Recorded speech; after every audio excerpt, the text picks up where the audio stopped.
तो आज हम जानेंगे कि कुंडली को फलित करते समय हमें राशियों के तत्वों और लक्षणों का पहचान होना चाहिए।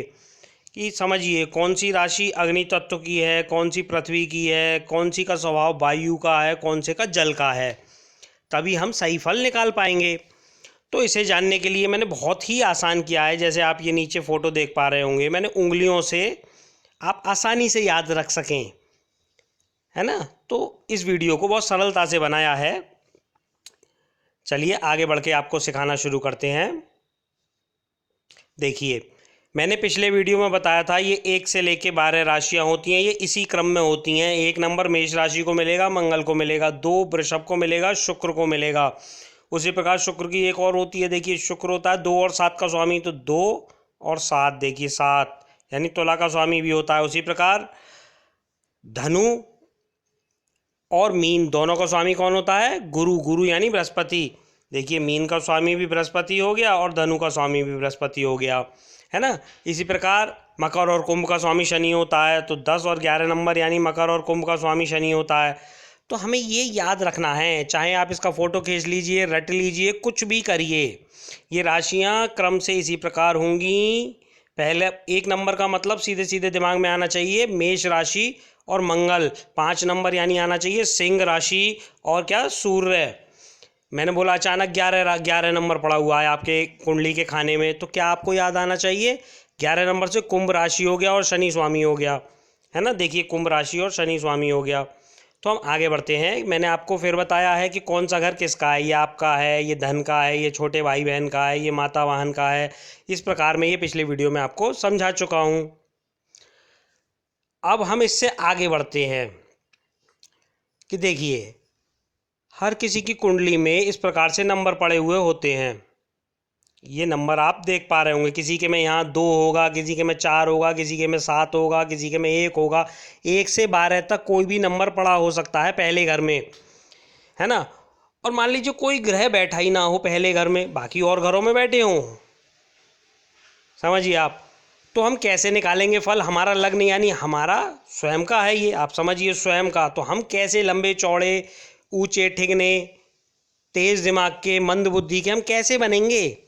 हम कौन से ग्रह को समझें कि हमारा शरीर पे किस ग्रह का प्रभाव सबसे ज़्यादा पड़ा है? तो कैसे पहचानेंगे इसे हम? देखिए सबसे पहले पहचानेंगे हम उसमें नंबर कौन सा पड़ा हुआ है। जैसे यहाँ पड़ा हुआ है 12। उसी प्रकार जैसे हम अपने धन को देखेंगे, कोई ग्रह बैठा ही नहीं है यहाँ, किसी की दृष्टि भी नहीं है, कुछ भी नहीं है, तो हम कैसे पहचानेंगे कि हमारा धन भाव में क्या है? देखिए दूसरा घर धन का होता है, परिवार का होता है। तो कौन सा ग्रह इन घरों के सबके मालिक हैं? ये माता वाहन मकान का घर है, इसका मालिक कौन है? जैसे यहाँ 3 नंबर पड़ा हुआ है, तो ये नंबर इनके मालिक हैं। अब नंबरों से क्या मतलब हुआ?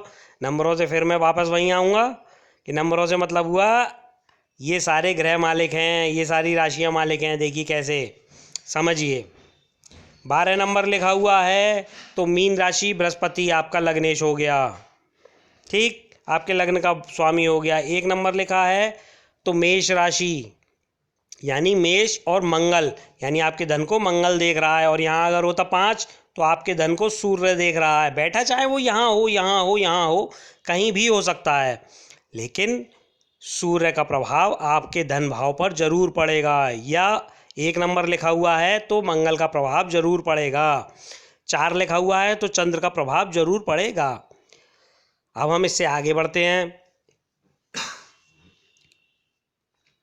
देखिए 4 नंबर लिखा हुआ है तो चंद्र का प्रभाव पड़ेगा, है ना।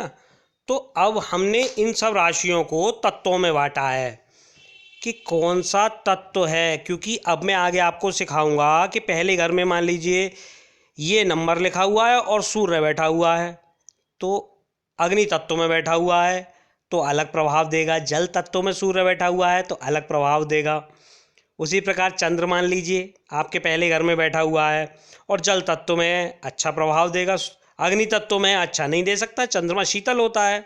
उसी प्रकार अगर सूर्य अगर जल तत्व में जाके बैठ जाएगा तो भाई आग और पानी का क्या मेल, सूर्य तो अग्नि तत्व में ही अच्छा होगा। तो वो हम सब पहचानना सीखेंगे। उससे पहले थोड़ा सा बेसिक समझते हैं कि देखिए 4 पार्टों में हमने इसे डिवाइड किया, अग्नि, पृथ्वी, वायु और जल। अग्नि में आती हैं मेष, सिंह, धनु। पृथ्वी में वृष, कन्या, मकर।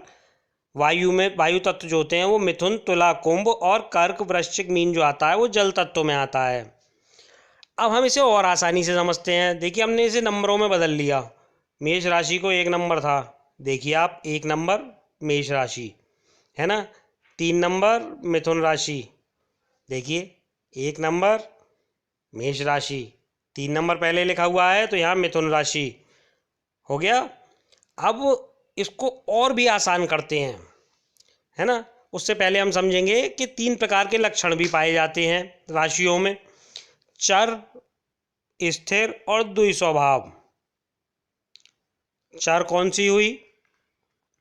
जिसे एक काम करा छोड़ दिया, दूसरा काम कर लिया छोड़ दिया, तीसरा कर लिया, ये चर प्रकार की प्रवृत्ति हुई। अब आते हैं लक्षणों में स्थिर। स्थिर यानी वो एक दृढ़ निश्चय होके स्थिर वाले, ये जो राशियां हैं ये दृढ़ निश्चय से एक ही काम को पूर्ण मेहनत से करेंगे, आखिर तक उसी पर लगे रहेंगे जब तक सफलता नहीं मिलती। अब आ गए द्वैत स्वभाव वाले, ये भी कर लिया और साथ में वो भी कर लिया। चर वालों ने क्या करा, एक छोड़ के दूसरे पे, दूसरे वो एक जगह स्थिर नहीं रह पाए। और द्वैत स्वभाव वालों ने क्या किया, ये भी और वो भी दोनों पे ही अपना हाथ आजमाया, है ना। तो हम समझते हैं कि चर में कौन सी आती है, मेष, कर्क, तुला, मकर। स्थिर में आती हैं वृष, सिंह, वृश्चिक, कुंभ। द्वैत स्वभाव में आती है मिथुन, कन्या, धनु, मीन। इसे मैंने यहाँ नंबरों में भी लिख दिया है, देखिए चर के 1, 4, 7, 10। अब हमें ये रटने में, याद करने में बहुत तकलीफ हो रही है, तो हम इसे और आसान करेंगे। देखिए आप अपना हाथ लीजिए। अब हाथ में क्या होता है, प्रत्येक उंगली के 3 भाग होते हैं, पहला, दूसरा, तीसरा, है ना। तो हमने क्या करा, ये ऊपर ऊपर वाले भाग जो हैं इन्हें तो चर मान लिया, बीच वाले भाग को स्थिर मान लिया और नीचे वाले भाग को द्वैत स्वभाव मान लिया। यानी ये जो हुआ चर, ये स्थिर और ये द्वैत स्वभाव, और इस पे नंबर डाल लिए इस तरह से। देखिए पहले पर मेष यानी कि 1 नंबर आपके अगर कुंडली में कहीं भी लिखा हुआ है तो आप समझ जाइए वो चर राशि है। अगर आपके पहले घर में 1 नंबर लिखा हुआ है तो चर राशि में आएंगे आप, है ना। अब ये याद करने में आसानी रहेगी, आपको पता होता है। जैसे मैंने कहा 8 नंबर, तो आपको पता होगा आपकी उंगली में 8 नंबर कहाँ आता है, यहाँ आता है। बोले ये तो स्थिर राशि में हो गए हम। तो उसी प्रकार जब मैं फल बता रहा हूँ कि स्थिर राशि में ऐसे फल देगा और चर में ऐसे देगा और द्वैत स्वभाव में ऐसे देगा, तो आपको आसानी रहेगी छांटने में कि हमें कैसे फल मिलेंगे। अब हम बात कर रहे थे कि तत्वों में, तो उसी प्रकार हम हाथ को इस तरीके से टेढ़ा कर लेते हैं। और अब आ जाते हैं कि देखिए पहली उंगली के तीनों जो घर हैं इसको मान लेते हैं अग्नि तत्व, बीच दूसरी जो उंगली आती है उसको मान लेते हैं पृथ्वी, तीसरी को वायु, और चौथी उंगली सबसे छोटी जो होती है उसे जल तत्व मान लेते हैं हम। ठीक है, सीधे हाथ की हमने ये 4 उंगलियां ले ली। अब इसमें हमने फिर से नंबर डाल दिए, पहला, दूसरा, तीसरा, चौथा। यानी पहली उंगली को पहला, दूसरी को दूसरा, तीसरी को तीसरा नंबर, चौथी को चौथा नंबर। जैसे मान लीजिए मैं कहूँगा कि 4 नंबर पड़ा हुआ है तो कौन सा तत्व हुआ, तो जल तत्व हुआ। 4 नंबर कौन सी राशि होती है, देखिए आप 4 नंबर होती है चंद्रमा की राशि, कर्क राशि। देखिए चंद्रमा की राशि, है ना। तो आशा करता हूं कि आप उंगलियों से इस प्रकार ये समझ पाए होंगे। अब ये समझना क्यों जरूरी है, प्रश्न तो ये आता है ना। वो इसलिए जरूरी है कि हमें, मान लीजिए यहाँ पर सूर्य बैठा है और यहाँ 9 नंबर है, तो 9 नंबर सूर्य यहाँ बैठा हुआ है तो सूर्य तो फल देगा ही देगा, लेकिन किसके घर में बैठा है, पहली बात तो ये कर्म का घर हो गया आपके। दूसरी बात ये बृहस्पति का घर है, सूर्य का घर नहीं है, सूर्य तो यहाँ भ्रमण कर रहा है। उसी प्रकार ये घर शनि का है। कैसे पहचाना, ऐसे पहचाना, देखिए 9 नंबर बृहस्पति, 10 नंबर शनि। देखिए 9 नंबर यहाँ शनि, यहाँ बृहस्पति बैठा नहीं है, बैठा वो यहाँ हो सकता है, यहाँ हो सकता है, यहाँ हो सकता है, लेकिन घर हमेशा ये ही रहेगा। 9 और 12 घर ये बृहस्पति के हैं, शनि के 10 और 11 नंबर मैंने बताया हुआ। उसी प्रकार 5 नंबर अगर लिखा हुआ है, जैसे ये रोग ऋण शत्रु भाव है, तो यहाँ पर सूर्य का प्रभाव जरूर रहेगा, चाहे वो कहीं भी बैठा हो, इसमें कोई सा भी ग्रह बैठा हो, लेकिन हमें सूर्य को और उसकी राशि को लेकर अवश्य चलना होगा। अब मान लीजिए आप किसी के घर जाते हैं और वो आपके शत्रु का घर है, तो आप अच्छे से अपना प्रभाव नहीं छोड़ पाएंगे, और अगर वो मित्र का घर है तो आप खुलकर प्रसन्नता आपको अनुभव होगी, अच्छा प्रभाव देंगे।